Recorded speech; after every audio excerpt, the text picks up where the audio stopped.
We're not baiting the horses at all. We're just paying them for their services. That's right. Candy.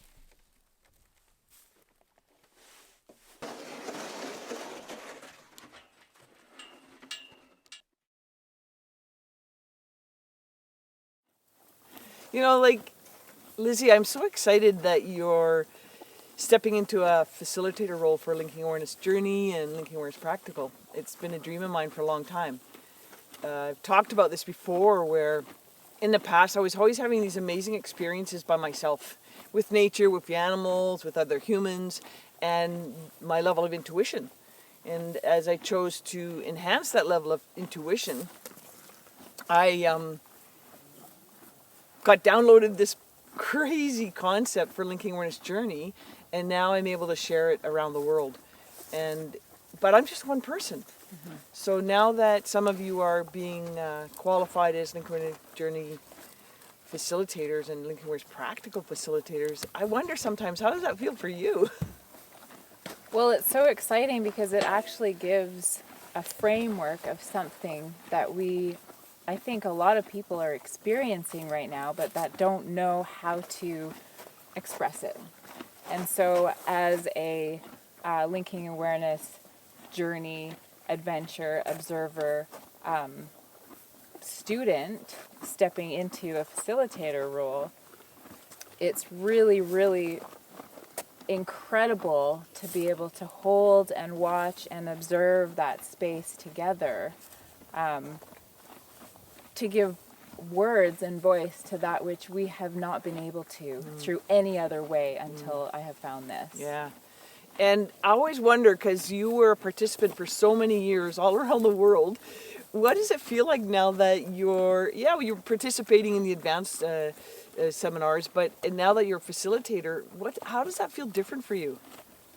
It's such a journey. All of it is a journey. It's like,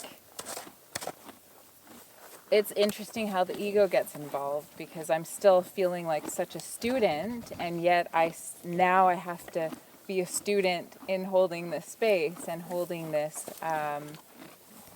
responsibility to guide and to co-observe with you as a mentor, which I think everyone I think needs a mentor and a teacher. I think it's really important. But now to step into that role is terrifying and exciting, and I'm so honored to be a part of it and kicking my own ass to be here, because it's not always easy.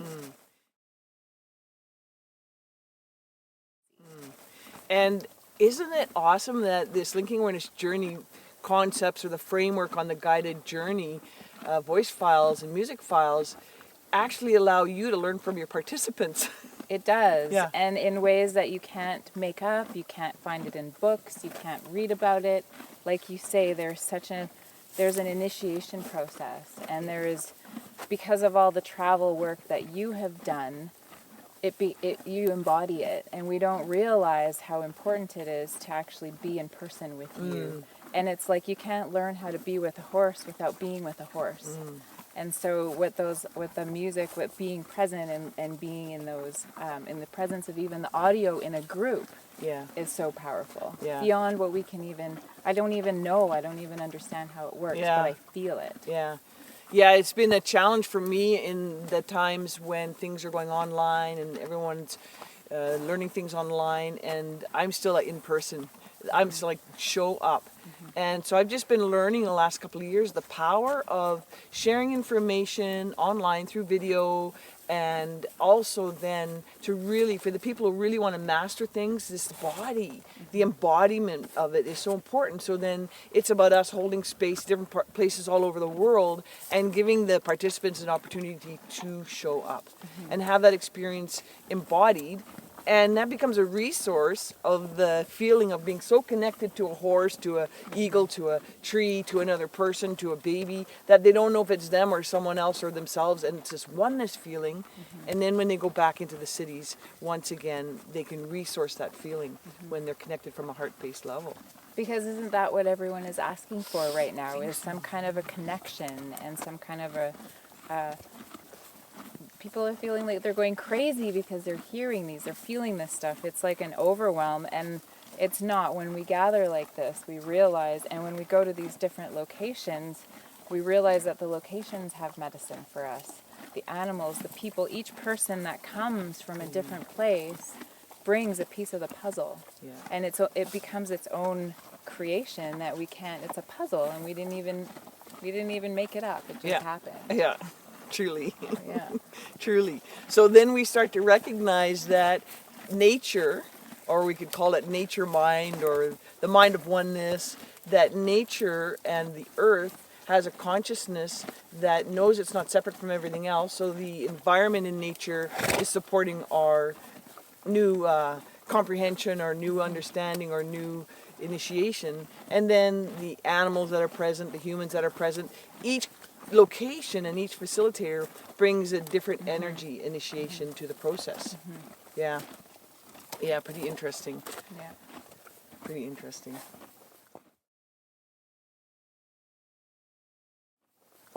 And I'm just kind of paying attention to our friends here because I realize that we chose to share some food with them, but I also recognize that they are capable of sharing food and sending information simultaneously. No different, you know, we might talk with our mouths full, but because they're nonverbal, they're sending light and information while they're eating. And we sometimes forget that. We think, oh, we should leave them alone because they're eating, they can't communicate with us. Well, that's not the case. I think they're multidimensional beings anyways. Sometimes I just go, you know, these are land dolphins. And then we try and call them horses, but then are dolphins? I think they're all sentient beings. So I wanted to thank Lyra, my little black and white, and Akash, my little bald face, and Nova, my Perlino there, for staying with us and honoring us and sending information through these conversations simultaneous. I mean, you must have noticed that all your years with the horses, and when you noticed that, like, how did you tell people, you know, like you're 16 and noticing this is happening and you try and tell someone and they like just shut you out or something? Well, that's why I didn't do any social things. I just stayed with them. I didn't. So, like, you were like, what do you call it? What do you call that thing that they're doing now? Quarantining or social distancing. Oh, you were social distancing from humans because you had such a deeper level of understanding with the horses and the animal kingdom that being around the humans became a little bit of an interference. And the humans that I did hang around with were more animal than human. Yeah. Truly. They were more on the wild side. Yeah.